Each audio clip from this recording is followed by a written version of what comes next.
जानिए माँ महाकाली ने क्यों रख दिया था भगवान शिव की छाती पर पैर, है पौराणिक कथा। जानने के लिए बने रहें हमारे साथ इस वीडियो में और हमें फॉलो करें। माँ महाकाली को क्यों आया क्रोध? माँ दुर्गा राक्षसों का अंत करने के लिए उत्पन्न हुई थी। माँ दुर्गा को ये रूप भगवान शिव की पत्नी पार्वती का अंग है। माँ पार्वती ने भगवान शिव को पाने के लिए कठिन तपस्या की थी। माँ के हर रूप की अलग कथा है। आज माँ के रूप महाकाली की एक कथा का वर्णन करने जा रहे हैं। भगवती दुर्गा की 10 महाविद्याओं में से एक है महाकाली, जिनके काले और डरावने रूप की उत्पत्ति राक्षसों का नाश करने के लिए हुई थी। यह एकमात्र ऐसी शक्ति है जिनसे स्वयं काल भी भय खाता है। उनका क्रोध इतना विकराल रूप ले लेता है कि संपूर्ण संसार की शक्तियां मिलकर भी उनके गुस्से पर काबू नहीं पा सकती। उनके इस क्रोध को रोकने के लिए स्वयं उनके पति भगवान शंकर उनके चरणों में आकर लेट गए थे।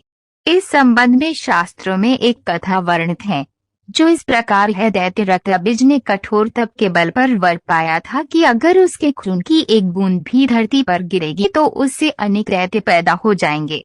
उसने अपनी शक्तियों का प्रयोग निर्दोष लोगों पर करना शुरू कर दिया।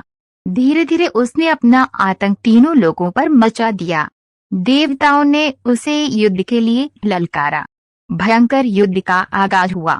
देवता अपनी पूरी शक्ति लगाकर रक्तबीज का नाश करने को तत्पर थे, मगर जैसे ही उसके शरीर की एक भी बूंद खून धरती पर गिरती, उस एक बूंद से अनेक रक्तबीज पैदा हो जाते।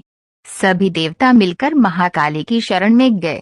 माँ काली असल में सुंदरी रूप भगवती दुर्गा का काला और डरावना रूप है, जिनकी उत्पत्ति राक्षसों को मारने के लिए ही हुई थी।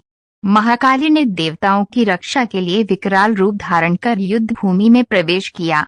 माँ काली की प्रतिमा देखें तो देखा जा सकता है कि वे विकराल माँ हैं, जिसके हाथ में खप्पर है, लहू टपकता है तो गले में खोपड़ियों की माला है, मगर माँ की आंखें और हृदय से अपने भक्तों के लिए प्रेम की गंगा बहती है। महाकाली ने राक्षसों का वध करना आरंभ किया, लेकिन रक्तबीज के खून की एक भी बूंद धरती पर गिरती तो उससे अनेक दानवों का जन्म हो जाता, जिससे युद्ध भूमि में दैत्यों की संख्या बढ़ने लगी। तब माँ ने अपनी जिह्वा का विस्तार किया। दानवों का एक बूंद खून धरती पर गिरने की बजाय उनकी जिह्वा पर गिरने लगा। वह लाशों के ढेर लगाती गई और उनका खून पीने लगी। इस तरह महाकाली ने रक्तबीज का वध किया, लेकिन तब तक महाकाली का गुस्सा इतना विकराल रूप से चुका था कि उनको शांत करना जरूरी था, मगर हर कोई उनके समीप जाने से भी डर रहा था। सभी देवता भगवान शिव के पास गए और महाकाली को शांत करने के लिए प्रार्थना करने लगे। भगवान शिव ने उन्हें बहुत प्रकार से शांत करने की कोशिश करी। जब सभी प्रयास विफल हो गए तो वे उनके मार्ग में लेट गए। जब उनके चरण भगवान शिव पर पड़े तो वे एकदम से ठिठक गई। उनका